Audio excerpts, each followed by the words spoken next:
Good morning students. आज का हमारा टॉपिक है ग्राउंड टिश्यू सिस्टम। पिछले वीडियोस में हमने पढ़ा था कि प्लांट्स में 3 प्रकार के टिश्यू सिस्टम्स पाए जाते हैं। Number 1 epidermal tissue system, number 2 ground tissue system and number 3 vascular tissue system. Epidermal tissue system के बारे में हम डिटेल में पढ़ चुके हैं। आज हम पढ़ेंगे ग्राउंड टिश्यू सिस्टम या भरण उत्तक तंत्र। इस तंत्र को पादप का मौलिक उत्तक तंत्र भी कहते हैं। देखिए, बाह्य त्वचा तथा श्रवण उत्तकों को छोड़कर पादप शरीर का अधिकांश भाग भरण उत्तक से ही बना हुआ रहता है। यदि अपन पादप शरीर में एपिडर्मिस और उसके वेस्कुलर टिश्यूज को छोड़ दें तो बाकी सारा भाग है वो भरण उत्तक तंत्र या ग्राउंड टिश्यू सिस्टम का ही बना हुआ होता है। अब यदि अपन उत्पत्ति की बात करें, ओरिजिन की, तो इस टिश्यू सिस्टम में अधिकांश उत्तक जो होते हैं उनकी उत्पत्ति वल्कुटजन या पेरीब्लेम से होती है और कुछ उत्तकों की उत्पत्ति प्लीरोम से या रंभजन से होती है। इस उत्तक में मृदुतक सर्वाधिक मात्रा में पाया जाता है तथा कुछ मात्रा में स्थूल कोणोत्तक और दृढ़ोत्तक भी पाए जाते हैं। यदि अपन पत्तियों की बात करें तो पत्तियों में जो मीजोफिलिया पर्ण मध्योतक वाला भाग है वो भरण उत्तक का ही बना हुआ होता है। जड़ और तनों में भरण उत्तक 3 क्षेत्रों में विभेदित रहता है। नंबर 1 वल्कुट या कॉर्टेक्स, नंबर 2 परिरंभ या पेरिसाइकिल और नंबर 3 मज्जा एवं मज्जा रश्मियां। एक बीजपत्री जो स्तंभ होते हैं उनमें वेस्कुलर बंडल जो है वो बिखरे हुए रहते हैं और उनमें जो भरण उत्तक है वो वल्कुट और मज्जा क्षेत्रों में विभेदित नहीं रहता है। ध्यान से एक बार सुनिए। हमने ऊपर पढ़ा कि जो भरण उत्तक तंत्र है वो 3 क्षेत्रों में विभेदित रहता है, वल्कुट, परिरंभ और मज्जा एवं मज्जा रश्मियां। लेकिन एक बीजपत्री स्तंभों में ऐसा विभेदन नहीं पाया जाता है। उनमें वेस्कुलर बंडल्स है वो बिखरे हुए रहते हैं और भरण उत्तक वल्कुट और मज्जा क्षेत्र में विभेदित नहीं होता है। सबसे पहले अपन देखेंगे वल्कुट। तो देखिए, वल्कुट जो है वो बाह्य त्वचा और परिरंभ के बीच में पाया जाता है। मैं यहाँ पे देखिए, ये एक डाइकोट स्टेम है। इसमें सबसे ऊपर की तरफ एपिडर्मिस है। ये देखिए, यहाँ एपिडर्मिस है। एपिडर्मिस के ऊपर क्यूटिकल और सूट हेयर्स या तने में जो हेयर्स पाए जाते हैं वो है। एपिडर्मिस से नीचे की तरफ देखिए हाइपोडर्मिस, जनरल कॉर्टेक्स और एंडोडर्मिस, यहाँ तक का पूरा भाग है वो कॉर्टेक्स कहलाता है। एपिडर्मिस से नीचे का भाग जो पेरिसाइकल तक है, परिरंभ से और एपिडर्मिस और परिरंभ के जो बीच का भाग है वो पूरा वल्कुट या कॉर्टेक्स कहलाता है। और देखिए, वल्कुट वाले भाग की मोटाई है वो अलग अलग पादपों में अलग अलग होती है।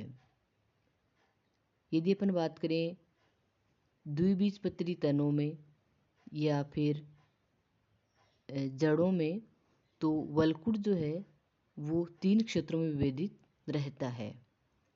नंबर 1 अधस त्वचा या हाइपोडर्मिस, नंबर 2 सामान्य वल्कुट या जनरल कॉर्टेक्स और नंबर 3 अंतस त्वचा या एंडोडर्मिस। यहाँ पे देखिए, एक द्विबीजपत्री तने की आंतरिक संरचना है आपके सामने।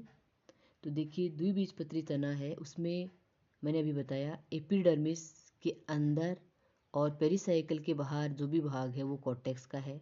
एपिडर्मिस से लेकर पेरिसाइकल तक पूरा ये कॉर्टेक्स है और यहाँ देखिए कॉर्टेक्स जो है वो 3 भागों में विभेदित रहता है। सबसे ऊपर की तरफ हाइपोडर्मिस, बीच में जनरल कॉर्टेक्स या सामान्य वलकुट, और सबसे अंदर की तरफ एंडोडर्मिस या अंतःत्वचा। तो इस प्रकार से जो वलकुट वाला भाग है वो 3 क्षेत्रों में विभेदित रहता है। सबसे पहले अपन पढ़ेंगे अधःत्वचा या हाइपोडर्मिस।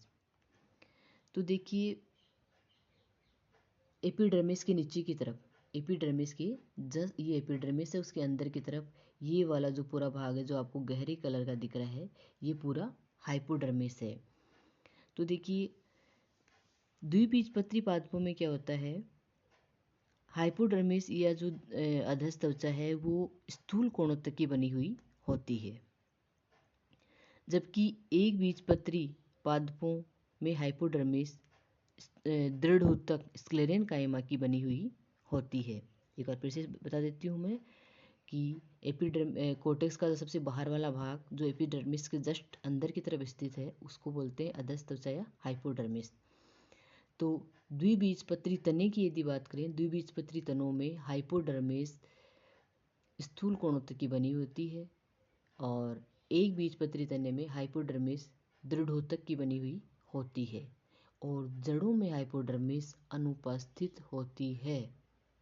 ध्यान देने योग्य बात है, जड़ों में हाइपोडर्मिस अनुपस्थित होती है। द्विबीजपत्री तने में हाइपोडर्मिस स्थूल कोणों तक की बनी हुई होती है और एक बीजपत्री तने में हाइपोडर्मिस दृढ़ोतक की बनी हुई होती है। देखिए इसमें जो कोशिकाओं की जो परतें हैं वो एक या कुछ परतें हो सकती है और यहाँ देखिए कोशिकाओं के मध्य अंतर कोशिका अवकाश नहीं पाया जाता है।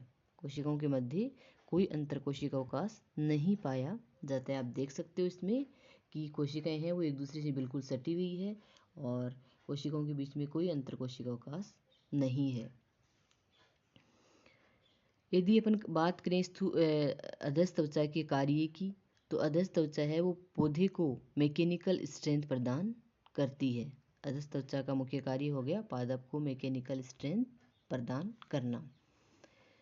दूसरा वलकुट का जो दूसरा भाग है वो है जनरल कॉर्टेक्स या सामान्य वलकुट। तो देखिए हाइपोडर्मिस और एंडोडर्मिस के बीच वाला भाग, ऊपर की तरफ इसके हाइपोडर्मिस है, नीचे की तरफ एंडोडर्मिस है। ये हाइपोडर्मिस और ये एंडोडर्मिस, इन दोनों के बीच का जो ये वाला भाग है वो कहलाता है जनरल कॉर्टेक्स या सामान्य वलकुट।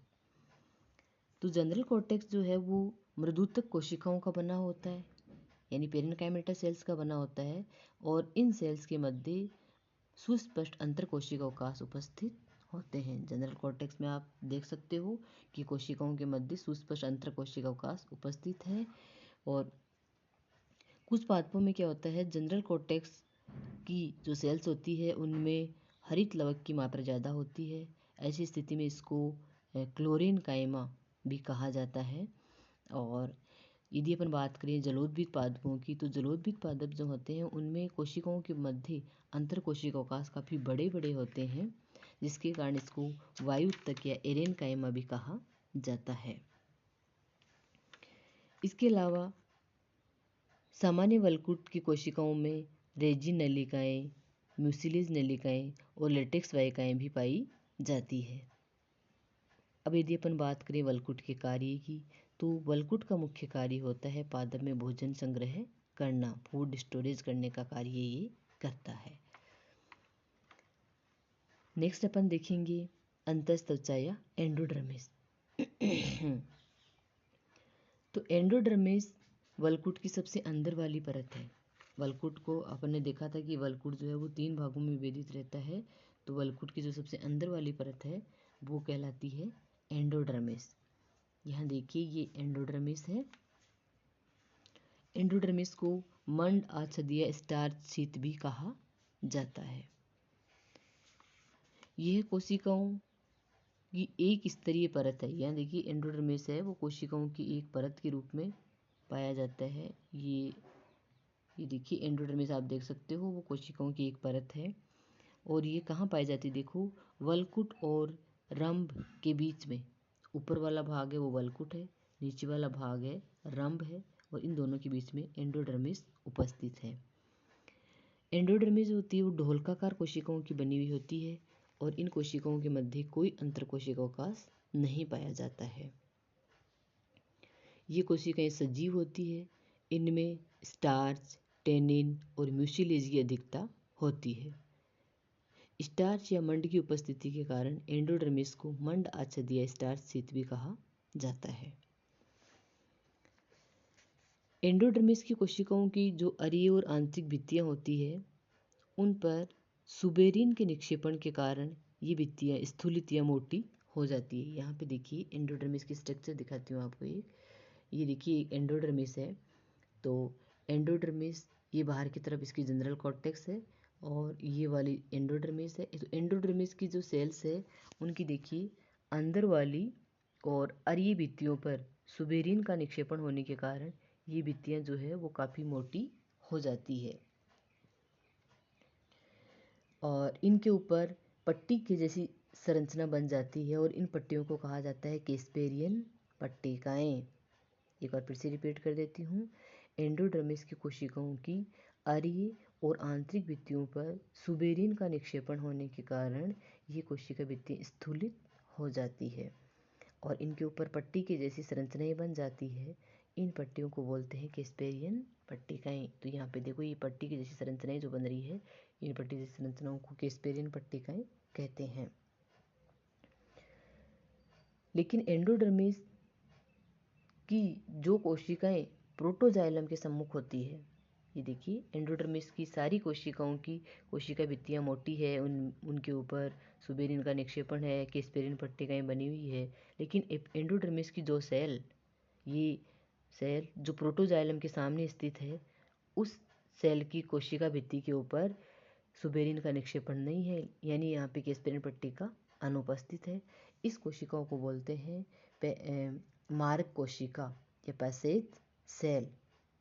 ध्यान से देखिए एंडोडर्मिस की मोटी भित्ति वाली कोशिकाओं के मध्य कुछ पतली भित्ति वाली कोशिकाएं भी होती है और ये कोशिकाएं कहाँ स्थित होती है? प्रोटोजाइलम के सम्मुख, यानी प्रोटोजाइलम के सम्मुख ये प्रोटोजाइलम है, इसके सम्मुख जो एंडोडर्मिस की सेल है उसकी भित्ति अन्य कोशिकाओं की अपेक्षा पतली है। इस कोशिका को मारक कोशिका या पैसेज सेल कहते हैं। इन कोशिकाओं से क्या होता है? मूल रोमों के द्वारा जो जल अवशोषित होता है, जिसमें जल और खनिज लवण दोनों आपस में घुले हुए हैं, उनका संवहन जाइलम तक होता है।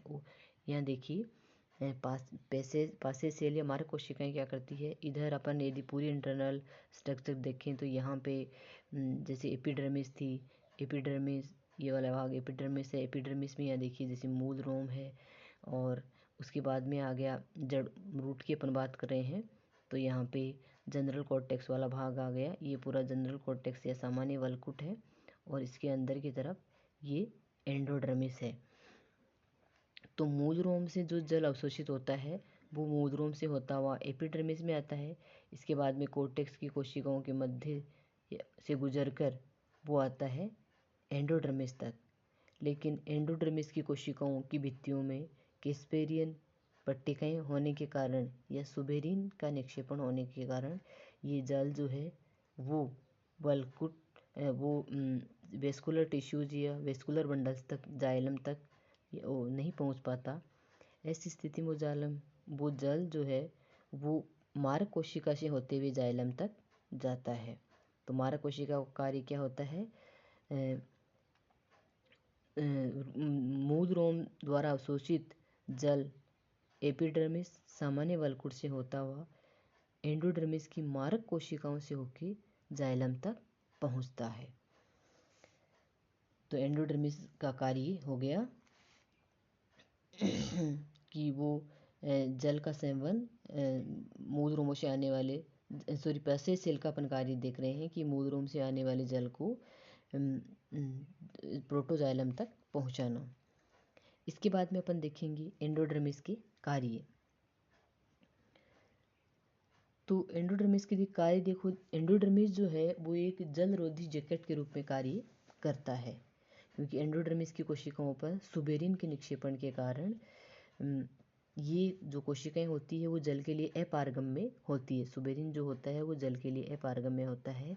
इसलिए जल जो है वो वल्कुट से वेस्कुलर टिश्यूज़ तक नहीं पहुंच पाता है। तो एंडोडर्मिस संवहन ऊतकों और वल्कुट के मध्य एक जलरोधी जैकेट या वाटर टाइट जैकेट की तरह कार्य करती है। दूसरा इसका कार्य है, यह वो जो वल्कुट ऊतक या कॉर्टेक्स टिश्यू और वेस्कुलर टिश्यूज के मध्य एक वायुरोधी जैकेट के रूप में भी कार्य करती है। इस चीज़ का फायदा ये है कि इसके एंडोडर्मिस से होकर वायु अंदर वेस्कुलर टिश्यूज तक नहीं जा सकती है, जिसके कारण वाहिकाओं को वायु के बुलबुले अवरुद्ध नहीं कर पाते हैं और वाहिकाओं में जल संवहन कंटिन्यूसली होता रहता है।